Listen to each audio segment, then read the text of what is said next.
Welcome to the Pink Milk Show with your hosts, Tommy and Brian, and our special guest, Mark.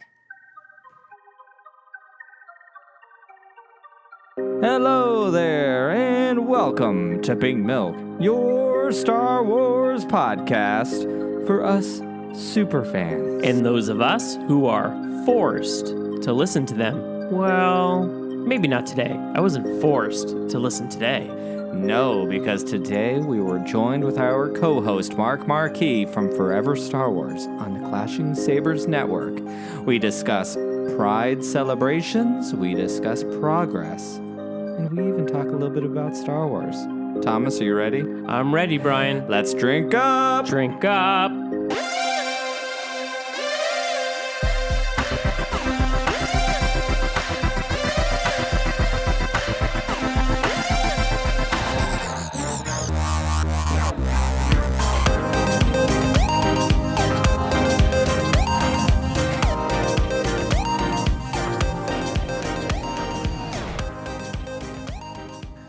Hello there, Pop. Hello there, Brian. Thanks for coming back. You know, every day I'm going to come back to you. Very good answer. I just posted on Instagram how cute you look, so of course I'm coming back. It's in writing now. And thank you. You're welcome. Oh, today is going to be a fun episode.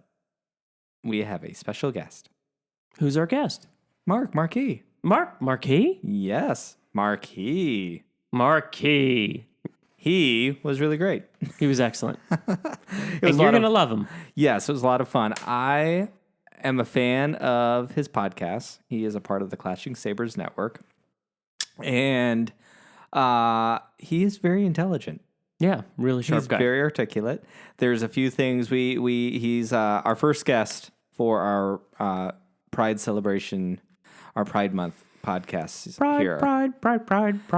And, we get a little serious a few times. You know, it's a serious subject to talk about. Mm-hmm. Beyond the glitter, there is some serious matters at Beyond the hand. glitter. Yeah, Beyond the Glitter. Sounds like a new documentary. Sounds like a blog. But he actually makes some points that I never really thought about. So it's really interesting. And during this episode, we talk about progress a little bit. And one of the things that I am the most grateful for that we've come to in these new times is, do you remember the days, Thomas, when like the two of us were dating people that we don't know? Oh, who's the girl? Do you remember those questions? Well, I don't know if I ever got those questions, Brian.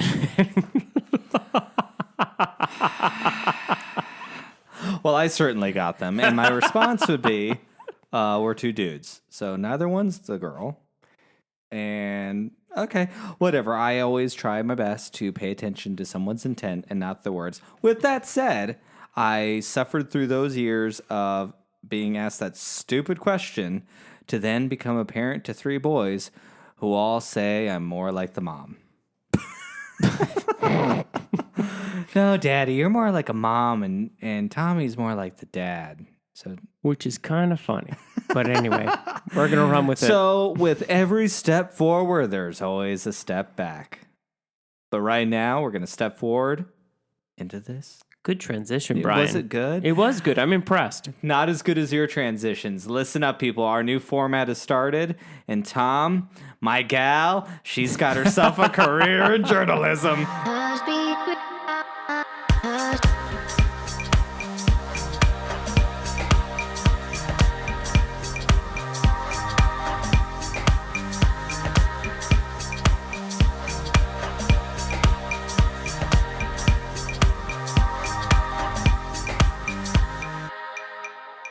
Welcome. We are very excited here celebrating Pride Month with another episode and a special guest. We have Marquis from Forever Star Wars on the Clashing Sabers Network.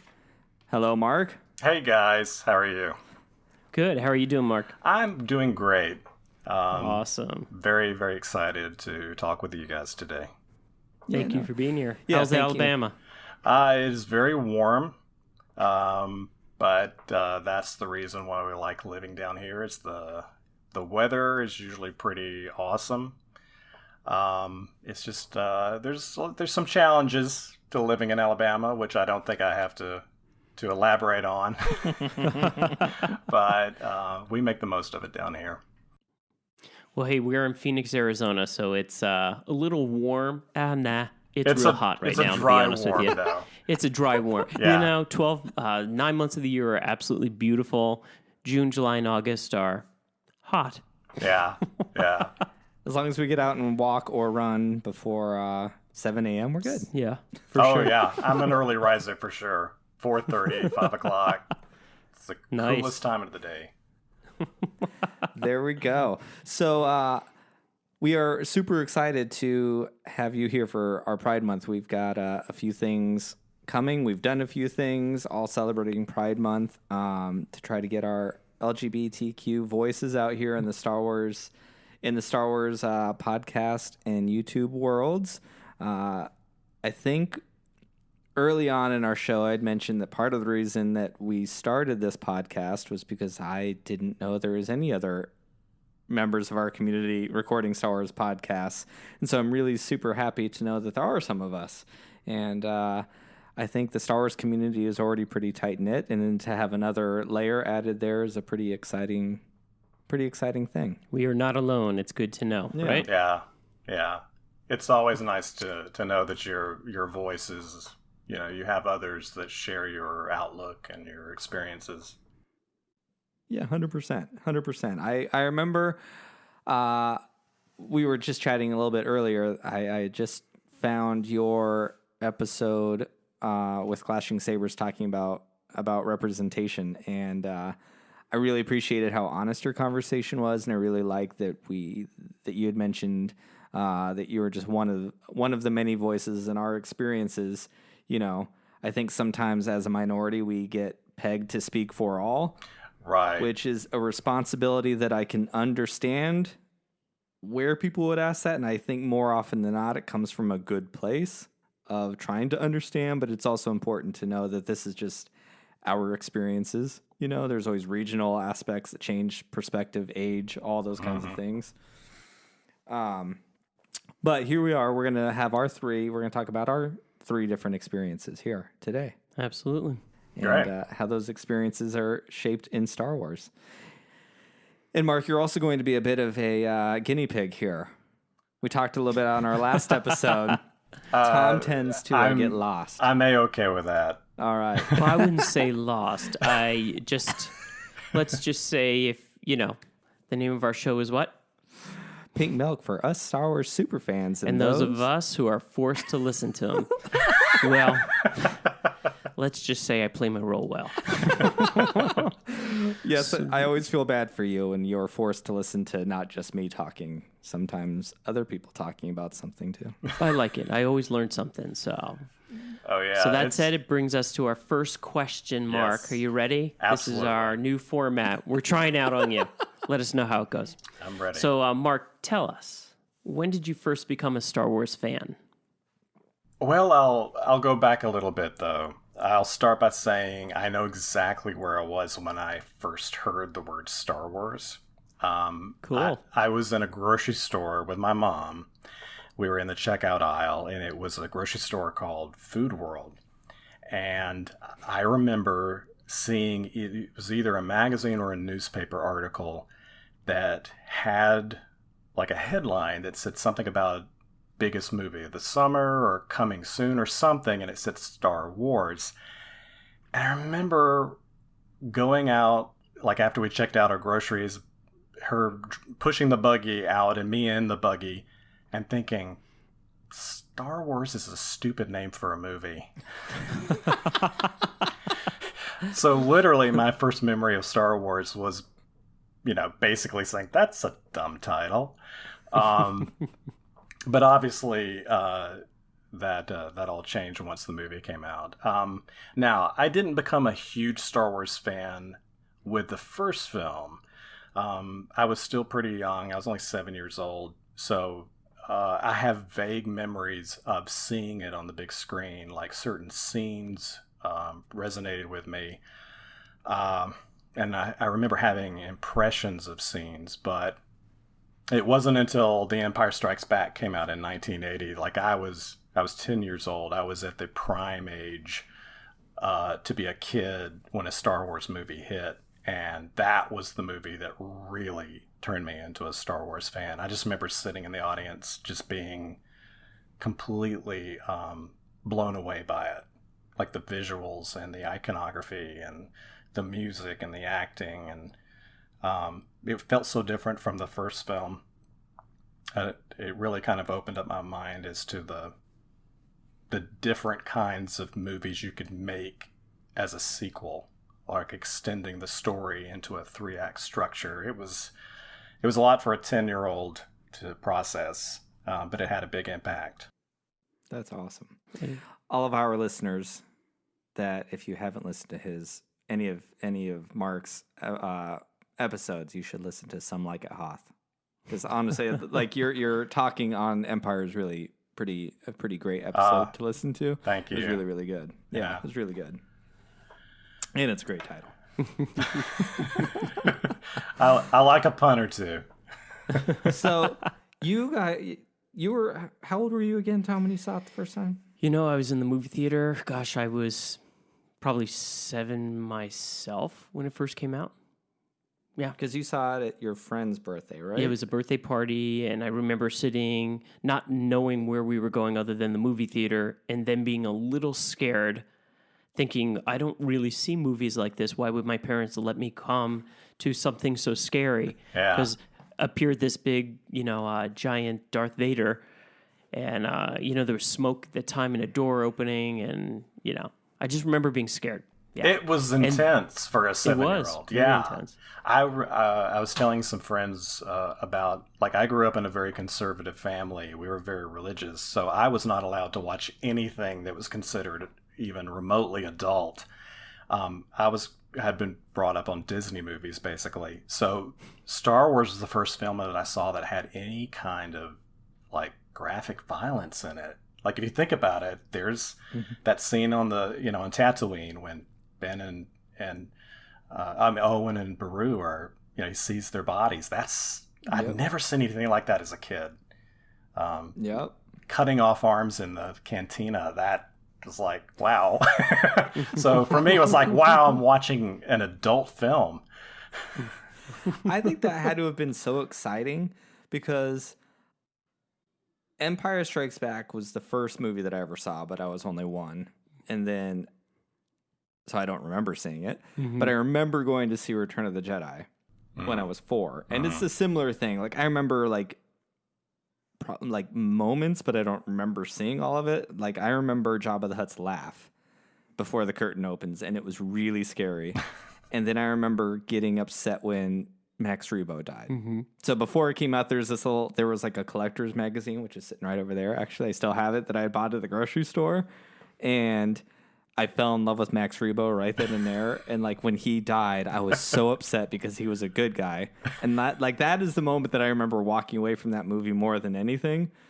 But I don't know a world without Star Wars in it. It's always been there. And then, I'm of the age where I grew up with it on VHS. Like that is my Star Wars experience in playing with the toys. So I think that's so cool. Like remembering seeing A New Hope when it came out, that's just rad. One of the things I remember is I remember leaving the movie theater and thinking, wow, that was really good. And I remember seeing it multiple times, soon after. And then I remember hearing, wow, they're going to make another one? They're going to make another one? I never had heard of multiple movies. A 7-year-old doesn't know about things like that. Yeah. They're going to make another Star Wars. And then it had a different name. Then I remember being confused, and then, the rest is history. But yeah, because a lot of movies back then were part 2 and part 3. Exactly. Yeah. Yep. And it wasn't A New Hope yet that first year, right? Because didn't A New Hope tag came in the 78 re-release? I believe so, yeah. It was the re-release. And then episode 4 came in 79. If I remember right, I don't know my Star Wars history. Yeah, I don't remember a crawl without episode 4, A New Hope. Yeah. I don't have any memory of that. That's so cool. That's so cool. Well, let's see. Our next question up here is tell us how you met your partner and whether your partner is actually forced to listen to things like this. First of all, I met him on, do y'all remember America Online? Uh-huh. Oh, yeah. American Online is responsible for me coming out and meeting my husband, because that's where I met him. That's awesome. Yeah, so America Online was really where a lot of young men who had not come out yet were starting to like explore their sexuality. So that was how we met, and we pretty much were an item like from day one. That was 1996. So that's quite a while ago. That's so awesome. As to the question of whether he is a super fan or if he's forced to listen, it's definitely the latter. He's not a super fan, although he has now seen every Star Wars movie. Many of them he saw on opening weekend or the weekend after. Mm-hmm. And I'm slowly starting to bring him around. There's so much Star Wars content now that he has managed to find Star Wars movies and shows that that resonate with him. And he's now starting to get hooked into things like The Mandalorian, or Solo: A Star Wars Story is his favorite Star Wars movie, which blew me away. No, we love it. That's our favorite of the Disney era. Star Wars movies. Now my favorite, I would actually say that my favorite of the Disney era is Rogue One. So it's not a Skywalker saga film. Even though I like all of those, Rogue One is the one for me. But it was funny because when we walked out of Solo, I liked it very much. I like it even more now. But I remember walking out thinking, that was pretty good. And he said, that's my favorite Star Wars movie ever. And you could have blown me over. Because that was such a surreal experience to walk out of a theater, and I'm the one going, yeah, it was pretty good. And he's the one going, oh man, that was the best Star Wars I've ever seen before. That's awesome. We were talking, Tom and I, we joke around all the time about, especially with this show, because it's kind of, we talked about Star Wars all the time anyways, so now we just do it in front of some microphones. Mm-hmm. But there's always an element of Tom being a little bit self-conscious because he's not in it the same way I am. Yeah. But we were talking, I'm like, I'm kind of envious that you just get to go into a movie and really enjoy it. You're not like us, who then have to think about every little emotion that was always there, all the expectations that we bring into it, and the dialogue we have to have in our own heads to come to grips with whatever. I'm like, I'm actually just kind of jealous because sometimes just being able to go in and throw some popcorn back sure does sound a lot of fun. It's so true. I mean, it's just nice to go in and watch a movie, and walk out not being in the same spot that you walked into the movie theater, or watch the show and be like, wow, I really enjoyed it, as opposed to have to dissect it and this means that, and some group out here said they didn't like this and they didn't like it's a movie. Enjoy it. Yeah, I don't know what that's like. At least not with Star Wars. No. I'm like that with a lot of other things, because I don't have enough intelligence to have room for multiple things. So Star Wars takes up most of my headspace. So other things I can just kind of enjoy. But it was this 2019 was an interesting time for me, because I think the Rise of Skywalker, I have been through every emotion with the Rise of Skywalker. Oh. I've been through all the steps of grieving. It's been but I think, at least as of today, it is the only Star Wars movie that I'm not super happy with. Yeah. And that has been really hard on me. I want to love everything. I would try to be as positive of a fan as I can. And I'm cool with it. I'm not mad. It's just, it's been an interesting thing. And I'm trying to always take on Tom's energy, because he really enjoyed it. Because on the surface, The Rise of Skywalker is awesome. It is super fast-paced and just a whole lot of fun. And it's if I can just watch it that way, I think it's great.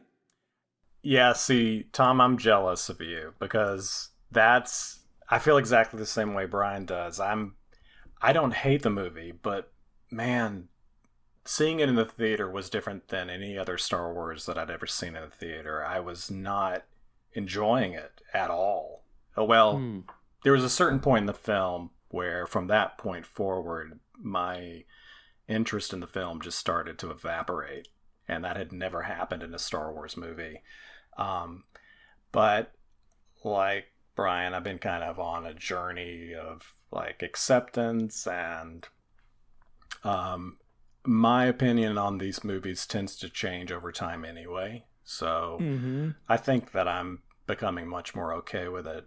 I had probably the closest that I had to this experience was with some of the prequels. I was disappointed in some of the prequels. I never outright hated them, but my opinion of the prequels is completely different than it was back in, say, 2000 or 2005. I really actively love those films now. So I imagine it'll be the same for Rise of Skywalker. It's going to take some time. You know, it's so funny because like I am not super great at social media. Like I have jumped I've jumped more into it because of the podcast. Yeah.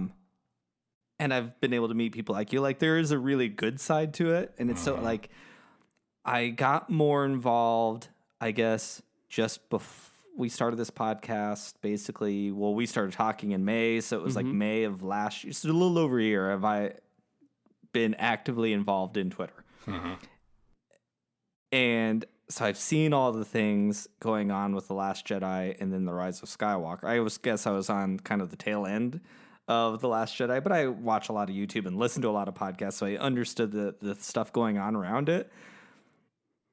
And I'm like, oh my God, this is the same thing that happened in '99 with The Phantom Menace. I just used to sit in a comic book shop to have this conversation. Exactly. But it's like, it's our new, like, what kind of Star Wars friends can we be? And it's the question of, do you like The Last Jedi or The Rise of Skywalker? Well, I think The Last Jedi seems to have been forgotten. Now it's all about The Rise of Skywalker. Yeah. But are we going to be able to get along? And that's the question that's like the, before we can talk. See, I didn't find The Last Jedi to be, I mean, I was completely on board with it. I loved it. I did not have any of the issues with it that a lot of people seem to. In fact, the fact that it was so different was one of the things that I loved about it.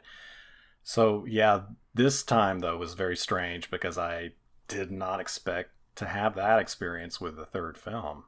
It is interesting because the people that you were following before on Twitter who were very pro Last Jedi are suddenly very anti Rise of Skywalker. And it just makes the conversations flip in an entirely new direction. And yeah, social media can be both a blessing and a curse if you're a fan. Yeah, I almost feel actually that maybe for me, my experience as a queer person is maybe helped with some of those things because I've been met, like many of us, with so much adversity. The minute you open your mouth and people, discover that you're gay, they feel very free to say whatever they want. They feel free to ask all the questions again, even sometimes from a very like good place. They can ask some very inappropriate questions that you would never ask anybody else. You like become this little commodity. And I try my best to listen to someone's intent and not get overly upset. If they're coming from a good place, maybe it's my turn to just educate or something like that. So I don't know if I'm okay when I'm reading some of the Twitter things of the aggression, because I'm just I've learned how to like navigate through that and still get to the heart or the root of what they're trying to say, that I'm like almost, okay, I can navigate through these waters. And maybe not everyone's had to navigate like that before. I don't know. Yeah. That's just my experience, I think. But yeah, like The Last Jedi, I don't know. I remember leaving The Last Jedi thinking it felt very big, which I've heard so many people talk about how small that movie feels. I still think it feels very big, but I think it is the most similar to Empire in the idea that it gets very deep. Like it gets into the emotional side of Star Wars and it's less the action-y side of Star Wars, but I like the emotional journey. I want it to get underneath, and I love all the subtext that Star Wars can do if you want it to go there. And I feel like that movie embraced it so well. And when Snoke dies, Spoiler alert. But like the fact that I was pumping my fist and I hated Snoke. The minute that dude walked on screen, I'm like, we saw him in The Force Awakens, but he didn't do a ton. He, I just thought he looked like an oversized Gollum. And I was like, okay, all right. But the second he comes on screen on The Last Jedi, you hate him. And then when you're so happy that he dies, I was like, this movie succeeded like big time. And they did it like right in the middle of the movie. You're like, holy crap. Right. And, everyone would, after The Force Awakens, the discussion was all around, or the complaints were it was too much like A New Hope. Mm-hmm. And, like you said, the only similarities that The Last Jedi has to Empire is that it's a darker second chapter and that it's the movie that the characters struggle the most in because they're supposed to. Yep. But killing Snoke off was so out of left field and completely subverted everyone's expectations. And for all of the, the arguing and the angst that was on social media after The Last Jedi, I can tell you that the 3 screenings I saw The Last Jedi in, the audience was really into the movie. And that was one of the biggest moments. That was like, people were like gasping and cheering. To walk out of something like that and to see people like really unhappy with the film on social media was very disconcerting. Yeah, it was hard. But we're through it. And we're all the wiser for There'll be more. Yes, I'm sure. There'll be more movies to argue about. So speaking of movies, I heard you say before Rogue One is your favorite? Yes. Well, of the Disney area. Yeah. What is your favorite Star Wars movie overall? That's got to be Empire.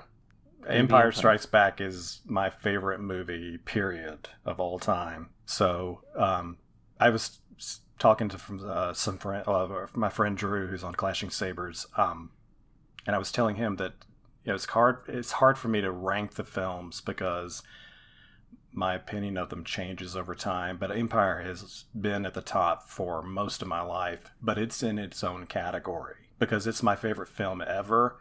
It's like at the very top, and then I rank all the other Star Wars films because there are other movies that I like.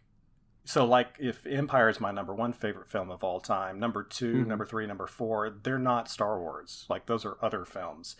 But, yeah, Empire is just on a whole other level as far as I'm concerned.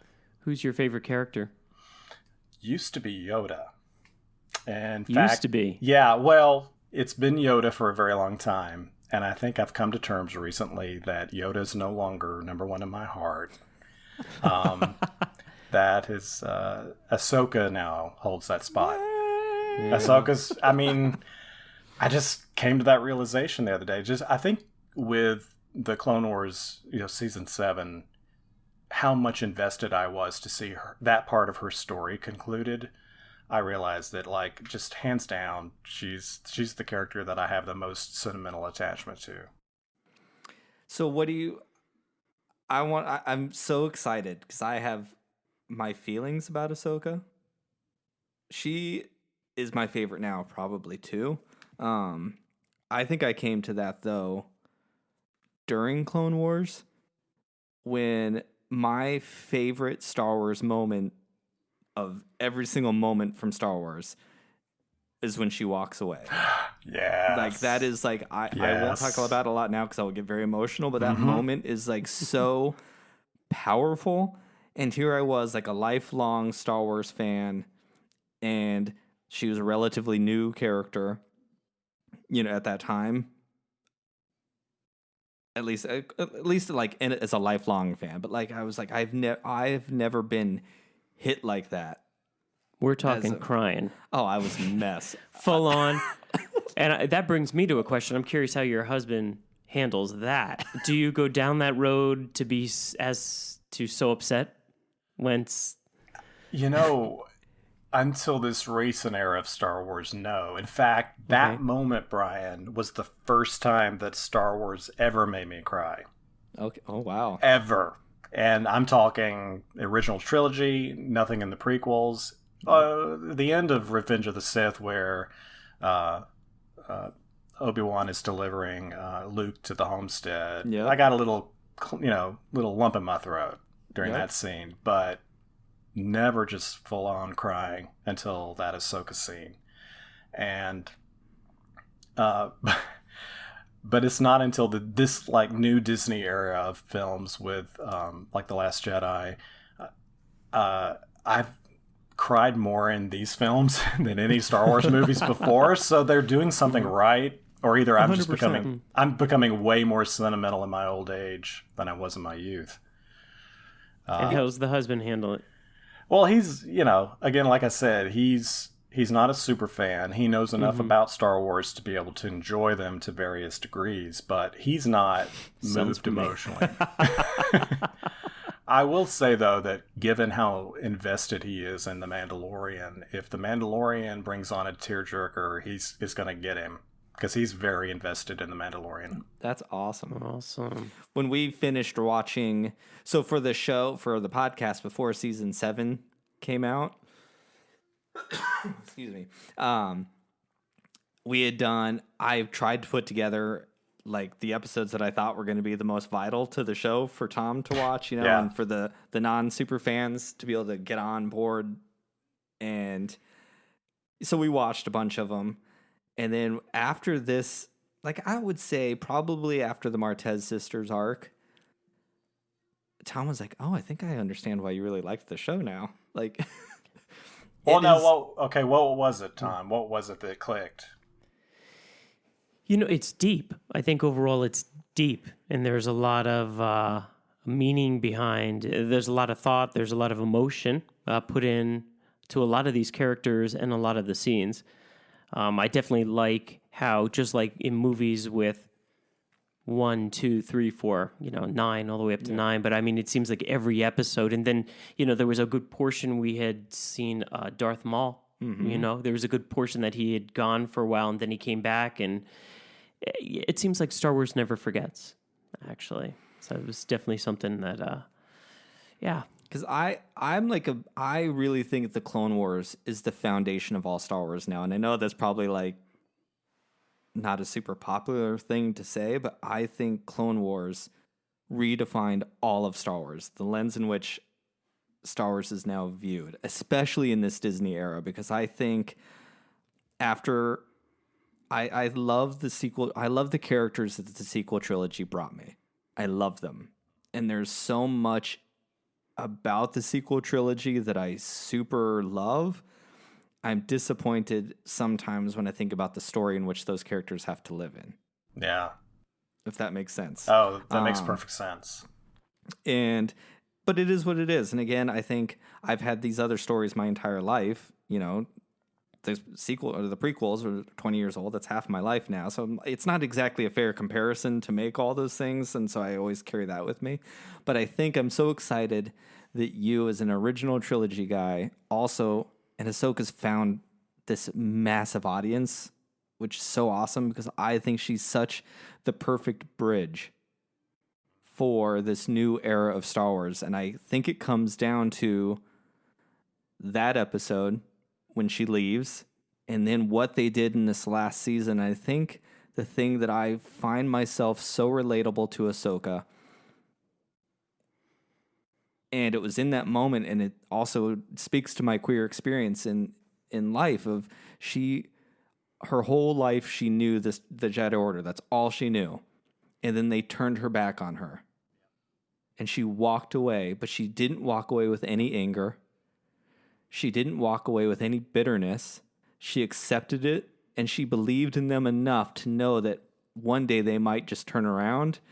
And I think those episodes with the Martez sisters, which I know at the time did not get the love they should have. They were all filler, all this, but they were so good. And to see how she went on, it is so emotional, because I think there's so much there as a person, as a minority, most specifically for me, a queer person, to like learn to let people process, if that makes sense, and try to, if I'm met with adversity, try not to meet it with aggression, or try not to meet it with with bitterness, but meet it with hope that maybe they will also eventually come around and understand my experience.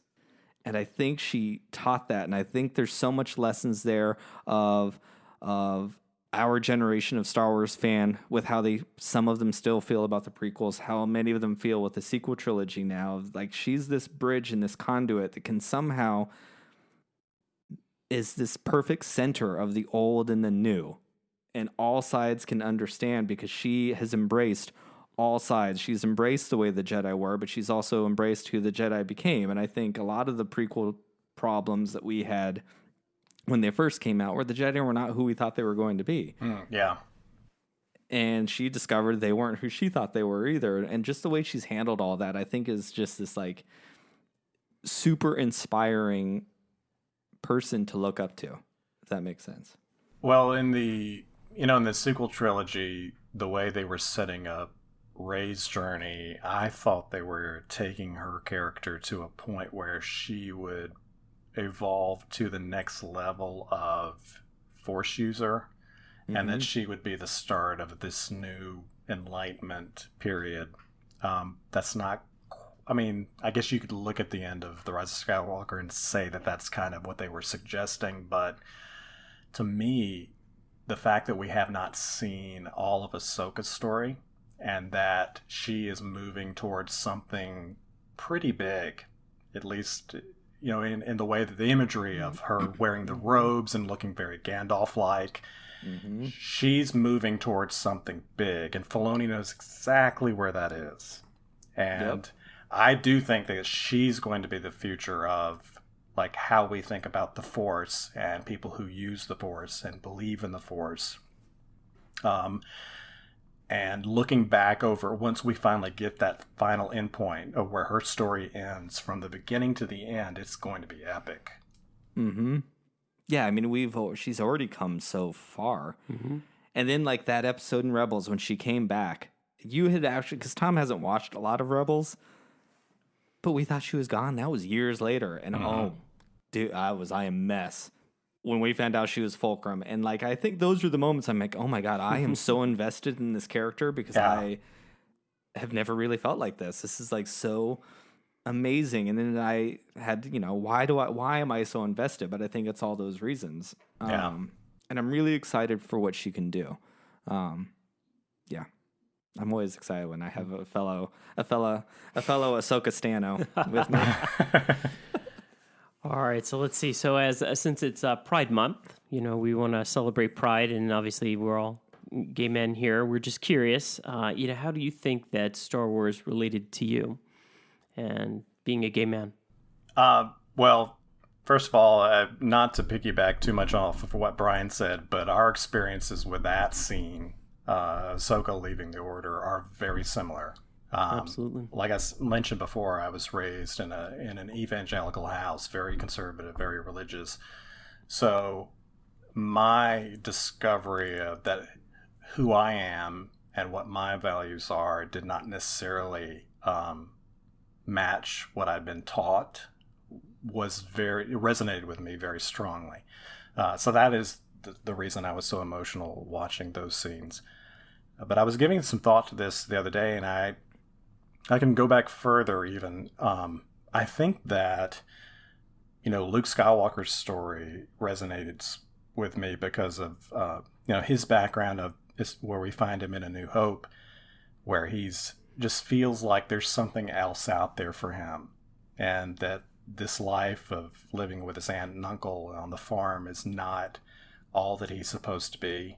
That feeling of restlessness, of not feeling like you fit in entirely in this life, it sort of fits like someone else's shoe for him. And that's something that I can relate to as a gay man. You know, when you're a member of a marginal group in society, at least normally your family are also members of that same group if you're a person of color, but not so when you're queer. You know, you're the minority in your own family.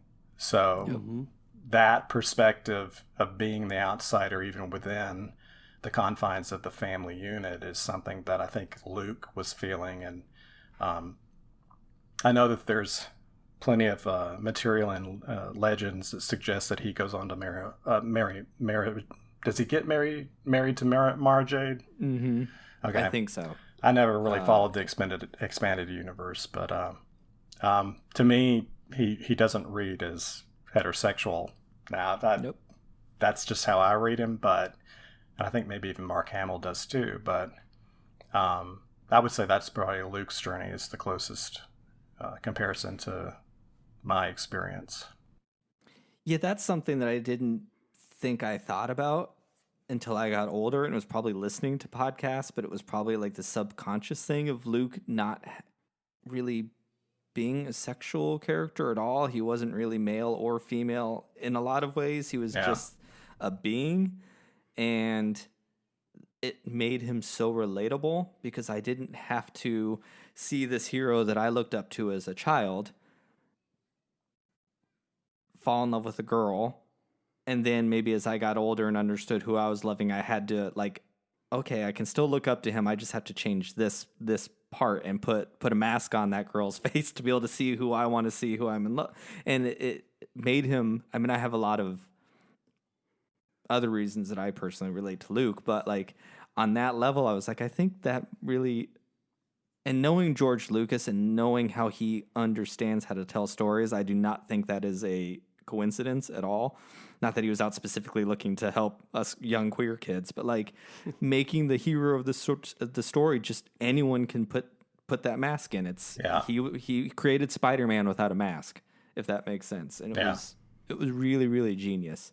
That the person, honestly, the person for me that he's the closest to is a trash can. Like that is the person that he is the most united to. That is his best friend throughout all of his films is R2.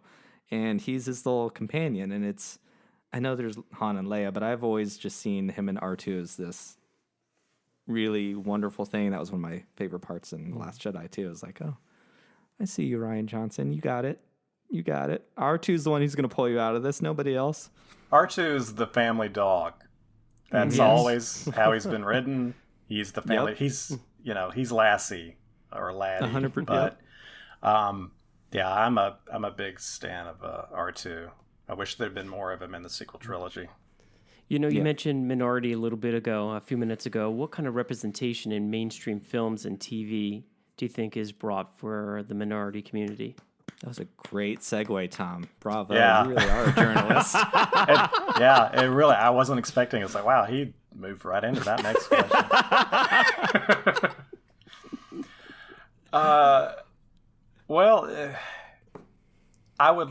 There's been a lot of progress, but I was seeing a conversation on Twitter earlier. One of my followers is big into Twitch streaming. He does the video gaming streaming thing. And there was some exchange happening over a video game that they are all playing, and the sexual orientation of some of the characters has been suggested to be queer. And of course, the responses in the comments were, "Oh, yet again! Like here we go again. Nobody cares. It should like why are you making this a big deal? Not everybody's gay." And here's the thing: if it wasn't a big deal, they wouldn't be complaining. The reason they're complaining is because there's not enough representation, and it's not to the point where it's so normal that they don't feel compelled to say, this makes me uncomfortable. Yep.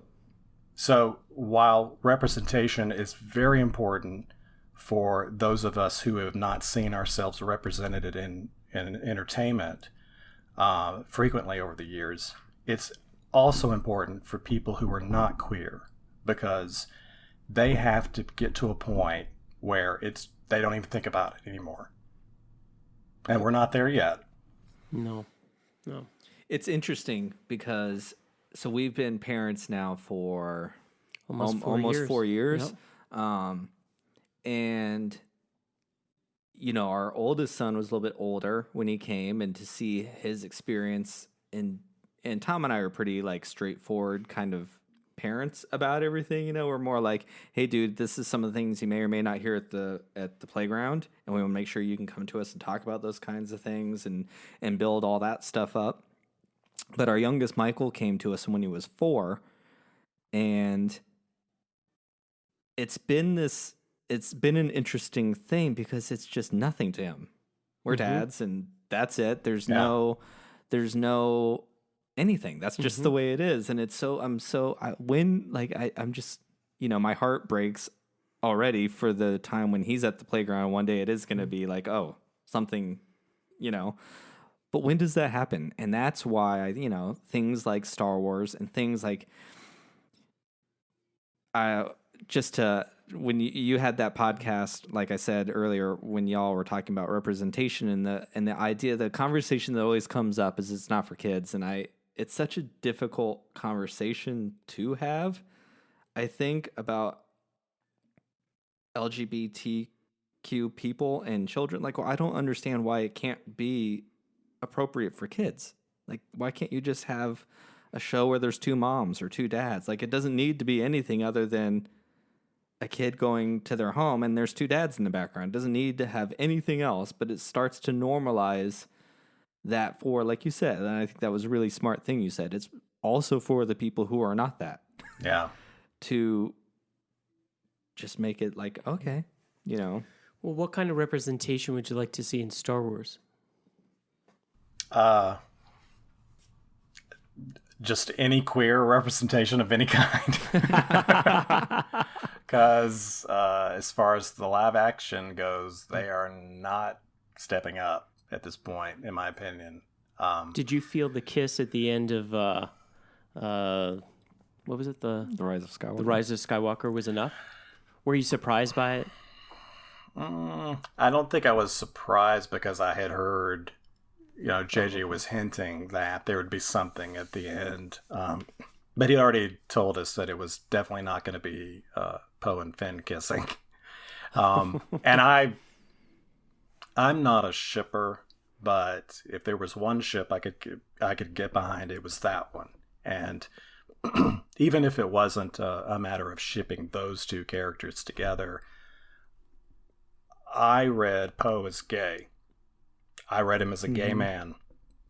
And the fact so did that Oscar Isaac. Well, exactly. And the fact that so many fans did, and yet they went in a different direction is very telling.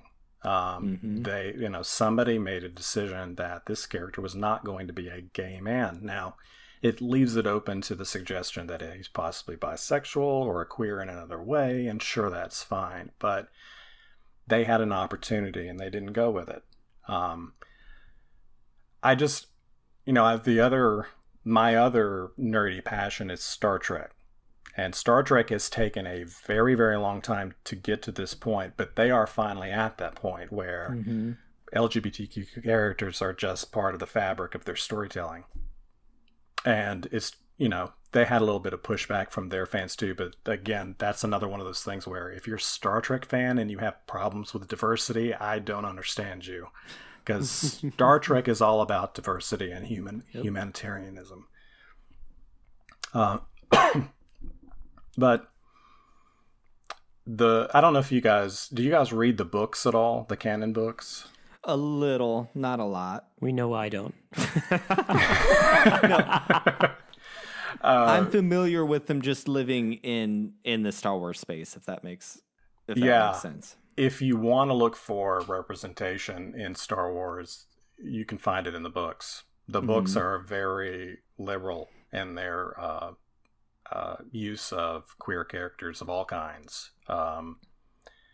which is, again, it's nice, but when there's this distinct separation of it's okay for the page, it's not okay for the stage, that's sending a message that even though they're wanting to be inclusive, the fact that they're not going to bridge that divide is just damaging.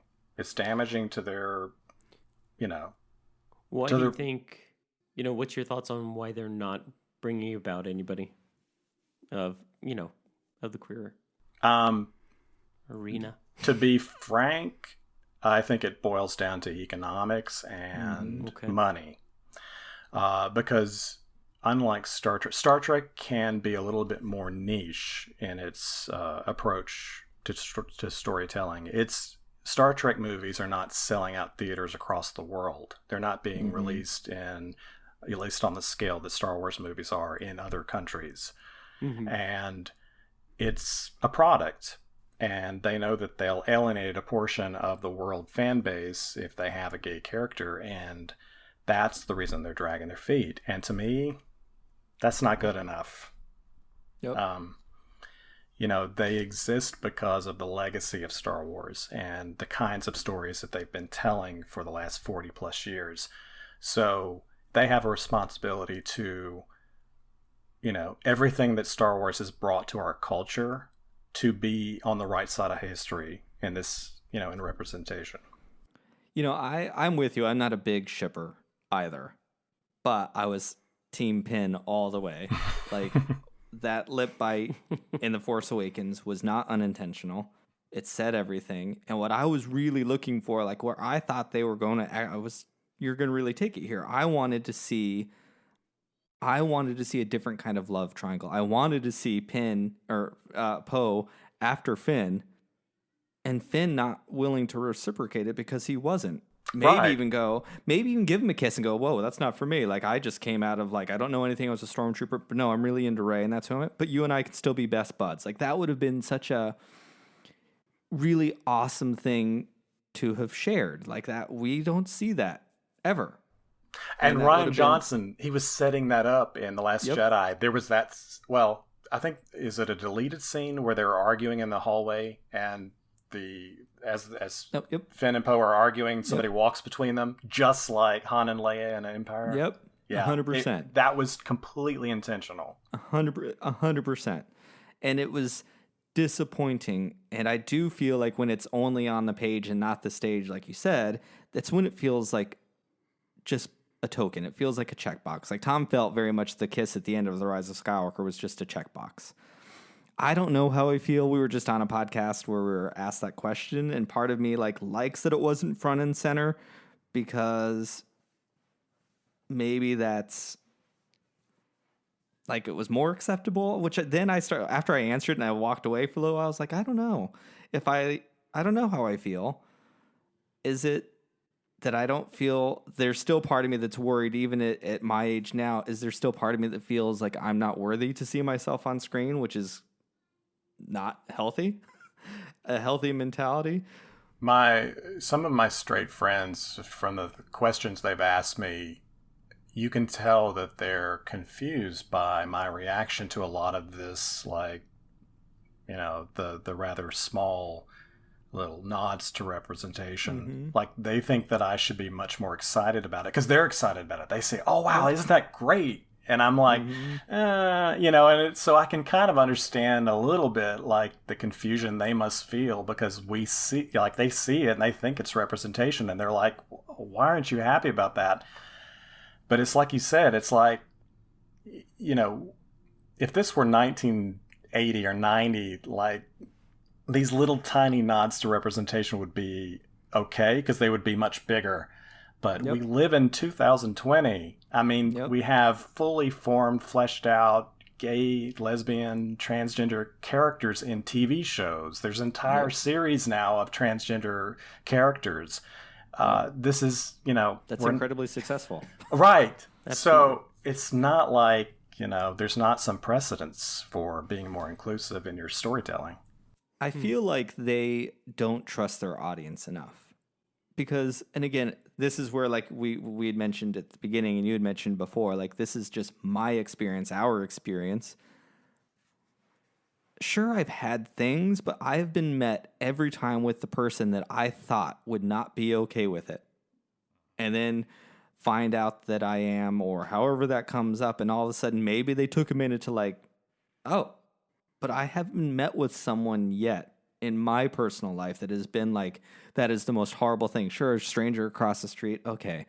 I'm lucky that I was raised with enough confidence that I can, you know, if I need to throw the middle finger up at them, I can do that, or I can just walk away and be okay that exists out there. But in my own personal life, even people that I think thought they would have a problem with it, maybe have met Tom and I, maybe have met that we have kids, and all of a sudden, like, those ideas that they had didn't exist. And Right. they've been able to rethink their line of thinking. And I think Star Wars could have been like that kind of a thing that I think would have been so amazing to have seen that relationship with Poe and Finn. And it could have been a really educational thing of like, hey, you can be challenged with this and then come out a different side and everyone can be like, respect one another afterwards. It was just disappointing. Like, I really thought they were going to go that way. And then I'm like, there was all the queer baiting during the marketing of it. And now I have to question whether, was that cool? Is it not cool? Do I like it? Do I not like it? Should I be happy that at least it's a conversation now? Or should I be more ticked off that it's a conversation? You know, there's so many emotions that are attached to it that, I don't know. I'm glad I'm as old as I am because I feel like I can talk about it now and be open and honest about how I don't know how I feel about it, you know? Well, hopefully the creators of Star Wars are listening, right? To the fans, because it definitely was a thing. So I don't think they should have listened to Luke because I don't think it went the way they thought it was going to because I think it pissed more people off than made them happy. Yeah, and that's why I go back to saying that it's a business decision because I do feel like the people at Lucasfilm who are creators, they're fully on board with it. Like, they're not the ones that have an issue with it. It's the stockholders. It's the, it's the...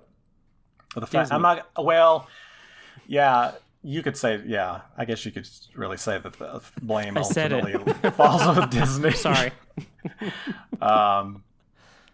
Yeah, I was hesitating because I was trying to think, because Disney has at least tried to make an attempt to put LGBTQ characters in some of the Disney films, to various degrees of success. Yeah, I don't know. I think we'll get there. I mean, we're there. On our way. We are on our way. way. I like Tom, we talked about this on the last thing we were recording. Tom's like, Star Wars we're now going to be at a point where there are no more expectations, and now's the time to do it. Yeah. You can have a character. I mean, we were there with that, I guess. And you have a different crop of creators now. A lot of what we've seen has really come from the 70s, right? Mm-hmm. It all started back in the 70s, and then we kind of had these little arcs. And sure, we were kind of cleaning up and setting the stage for the future with the most recent Disney era, as they call it. So it should be interesting to see what the future brings because it's a new crop of people. It's new stockholders. It's new all of this. Mm-hmm. So hopefully those people are kind of like our 4-year-old. Hey, these are just my daddies. I don't know any better, as opposed to the 7-year-old where maybe he was a little bit more older in life. So when he came home to the family, so he needed to be walked through the path a little bit more, as far as having 2 dads. So where do you think Star Wars is going to go next? Where would you like to see it go? Well, to the point that you just made, that they're changing, like the types of people who are telling the stories is changing. The Mandalorian, in my opinion, is a really great example of how they've put together a very diverse team of people to tell stories and to do so collaboratively so that, they sort of all are on the same page. Yep. That's, in my opinion, The Mandalorian it's kind of an incubator. They're using it to grow new talent for directing Star Wars films. So we're going to see a lot of the people that are working on The Mandalorian, they'll move on to the films when those get, kicked into high gear. But as far as where I want to see it go, it's funny for me to say this as somebody who's an original trilogy fan. I really want to see them get away from the original trilogy era. I'm really ready for everything that was involved with the Skywalker saga to take a backseat to whatever comes next, whether it be a new time period, a new part of the galaxy. I think that because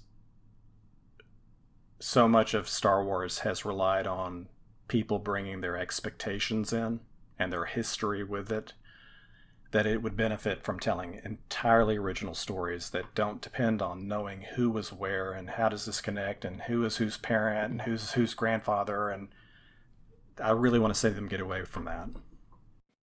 And I totally agree. is this before or after? Wait, when did this happen? Right. I'm so confused. Yeah, you were talking about Solo earlier. When I was walking out of Solo, because people saw Darth Maul at the end of that film, there were people literally walking out, and there were guys that were younger than me who were going, so wait, so Solo takes place before the Phantom Menace? And it's like, you could tell which people had watched the animated shows and which hadn't. Yeah. Like, it's the people who knew the animated shows knew exactly why he was there. The second that metal foot was popping out of that cloak, I was the only one in the theater with my hands up in the air, so excited because the Phantom Menace is really great. I don't know. The first 10 minutes of that movie still to this day are like, I remember sitting in the theater when that thing came out back when you had to wait in line. I was in line for 10.5 hours. I was so excited. And then I'm like, oh, this is how it's starting. This is... Okay. It's like we're the same water person. With circles, I swear. TV screen is cool. Okay, but then I was on board. We had just seen that trailer that I went and saw that stupid jingle all the way just to see the trailer, where she's got the light up dress and the thing. It was like the coolest thing. I remember that time that you had never seen anything like that. It was amazing. Oh, yeah. But I was never. Darth Maul's cool. All right, he was rad. But then the Clone Wars came out. And the minute he lost those spider legs, like he became this character that is like so like a Shakespearean character with all these tragic flaws. By the time you see him in Rebels, you are like heartbroken for him too, because you realize like, yes, you are evil, but you have just been beaten down so many times that there is just nothing left in you but this drive to punish all those people that you feel are the ones beating you down. And he's just become a really amazing character, and I'm so happy that, thank you, Katie Lucas, for changing him for us. Yeah, the creative decision, there were two creative decisions in the Clone Wars that when they first happened, I kind of rolled my eyes. The first was Ahsoka. I was not an Ahsoka hater. I never hated the character, but yeah. I didn't understand why they were shoehorning in a character that would obviously have, to my mind, no impact on any of the later films or stories. Yep. She was obviously going to have to die before they got to Revenge of the Sith. So, it felt like they were just sort of sticking a Padawan in where canon never suggested she existed. Yep. And then the other decision was to resurrect Maul. And I was like, that's the most soap opera trope of, the villain you thought was dead is not dead. Yeah. And they took both those concepts and turned them into some of the best Star Wars that exists. So that's why I'm really excited for the people that have, developed their careers working on, series like the Clone Wars and Rebels, that they're the ones telling live action stories now. It's very exciting. Yeah, they get it in a way. They have, I don't know, like, we'll see what Dave Filoni can do. I'm so excited about him and Favreau coming together, because I feel like Dave Filoni he's the Padawan to George Lucas. He is now the master. His master has died, and he is now the master, but he has been taught to challenge the status quo and learn to come in. I mean, that's George Lucas is a rebel rouser. That is who he is to his core. And you're going to tell him to go right. He purposely went left just because you told him to go right. Yeah. And now we have somebody doing the exact same thing who loves Star Wars. But I could just feel like I hear these conversations of him and George saying, well, this was Dave's ideas of what it was, and George challenging him to say, well, where would you go? And he's got that in him.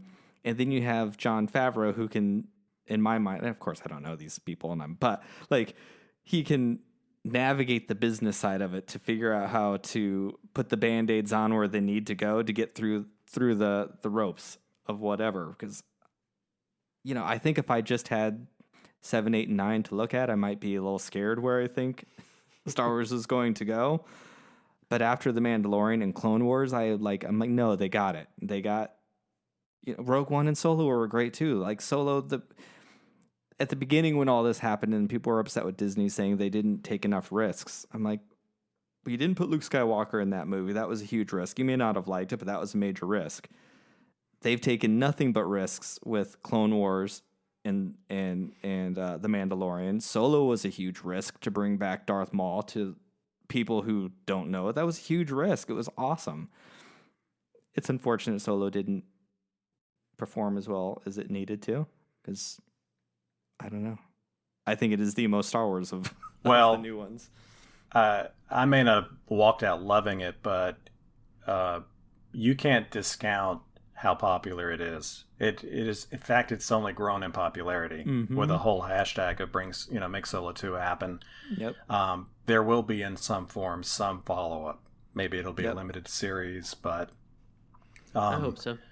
Yeah, I mean, and again, like we live in a culture that we want to judge everything by the moment, what's happening right this second. And I don't know. I've been a Star Wars fan for a long time, and I've watched the trends and the patterns and the circles, and I'm like, I've seen this before.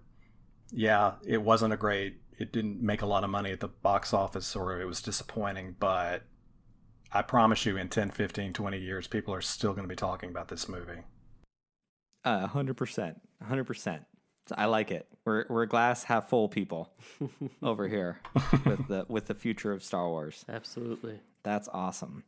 Do you have any before we go, any big Pride things you're going to do? This is a weird time to be celebrating, however we want to put it.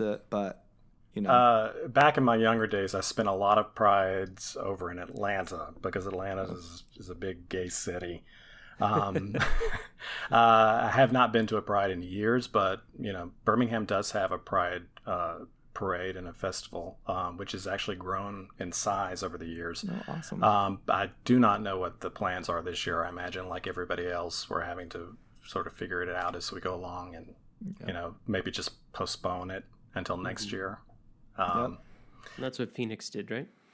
Yeah, we were going to take our kids for the first time. We were like, we went through like, oh God, there's aspects to Pride that I don't exactly want my kids to see, but at the same, like it's and we, like you, we hadn't been in years. Actually, we did our time at the Pride.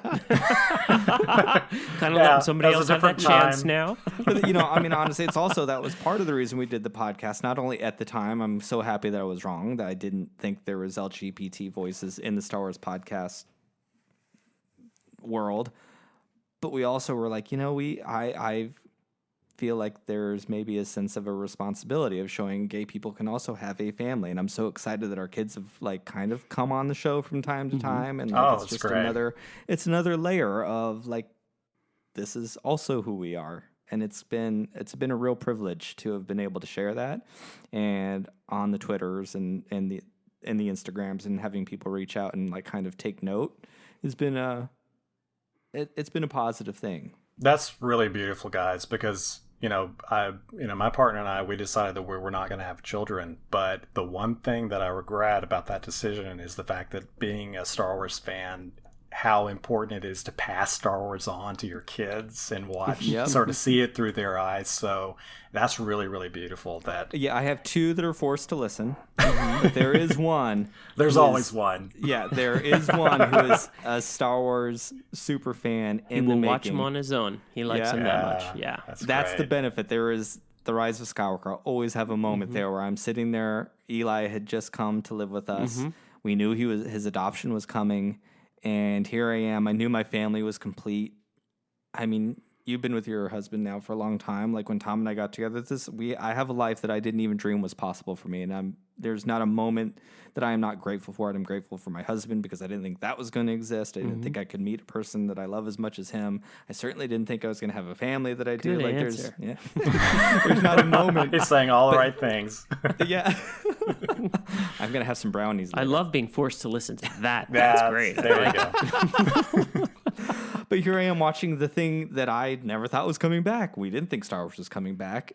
And here I am sharing it with this family. And then Rey Skywalker takes the name Skywalker. When I know my son, I have two sons here who took our last name. I have a son about to take a last name. I was able to take a last name, not ever thinking that I could legally take someone's name. Like, And so at least that's what I try to hold on to for The Rise of Skywalker, because there are these emotional cues that, for me in my own personal life, in those moments that were meant so much that it just made me very hopeful that here it is again. I think all of us Star Wars fans have these ways that somehow Star Wars comes to you when you need it the most. You don't think it's going to be there, and then it pops up and it gives you the things that you need it to do. See, now I will never be able to watch the end of that movie not think about your story and your son's story. That's really beautiful. Like it was awesome. So thank you. Thank you. Yeah, thank you for coming on. We will absolutely. We appreciate it. Do you want to throw out your socials and your tags out there? Because honestly, if you're listening to our show, you know we're kind of an SS show. Mark is very intelligent, and his podcasts are honestly, they're very thoughtful, very articulate, things that we are not. Thank you so much. It's very, very kind of you to say that. I'm usually, most of my social media is on Twitter. You can find me there at DJ M Marquis. I also have Instagram, mmarquis1205, but I tend to just post pictures of my dogs over there. But also, I'm a contributor to the Clashing Sabers Network, and you can visit them at clashingsabers.net. Awesome. We are very excited. And also, when you go onto his socials, make sure you watch the, I think it was Twitter, I don't remember, when he opens the Star Wars Rebels art book. It's a fun 15 seconds. Oh my gosh. It'll make you smile. Yeah, that was a fun night. Well, thank you so much. We really appreciate you coming on, and thank you. Oh, this has been amazing. It's so much fun to be able to find other queer Star Wars fans and have a conversation about Star Wars, because when you can relate to the life experience of somebody else, the conversation is just on a different level. 100%. And we are out there. Lucasfilm, Disney, take our pink money. That's right. And give us some stuff. We're ready. All right. Thank you, sir. We appreciate it. Thank you. Thank you, Mark. Well, there you go, folks. That is our interview with Marquis of Forever Star Wars from the Clashing Sabers Network. I didn't want to screw it up. That was a pleasure, huh? He was a great guy. I really liked him a lot. We have been going back and forth on Twitter for a couple months now, and he is very intelligent. I am very grateful that he came on to our show. And I have to say, I learned some things myself on new outlooks on my own experience. It was a really nice conversation. Good times. I like talking with other queer Star Wars people. And you know what? I don't know if I have ever in my entire life actually had that kind of conversation with someone of the queer experience who loves Star Wars as much as I do. You two are really in sync. It was nice. It was really, really nice. Mm-hmm. It was Absolutely. Nice. Yes. So thank you for listening. We appreciate you. Mark, thank you again for coming on to our show. Thomas, I am so proud of you. Those transitions were something else. Thank you. And Brian, thanks for being here. You know, you're welcome. I got to be the guest star today on Tom's podcast, Pink Milk. Talking Star Wars. And he did come through. I had only green M&Ms in my bowl. All right. Well, we hope you enjoyed the show as much as we did. Let's celebrate some pride. Go listen to queer-created podcasts or queer-led podcasts. Celebrate the month with us, even during these weird times where it might feel a little weird to celebrate. We still need to remember where we came from so we know where to go. You can follow us anytime at pinkmilkhaus. Pinkmilkhaus. Pink Milk, Haus. Why, Thomas? Because you're a fancy gay. Because I am a fancy gay. That's Pink Milk House on Twitter and Instagram. You can write us at pinkmilkhouse@gmail.com, or you can see us at pinkmilk.site on our website. You can even watch us or listen to us on YouTube. Maybe you'll be able to watch at least one of us on YouTube here. Possibly, maybe. Wink, wink. Maybe even something else celebrating Pride Month. I don't know what's coming through. I have no idea what's coming next. I don't plan anything. Anyways, thank you for listening. We appreciate you. Bye.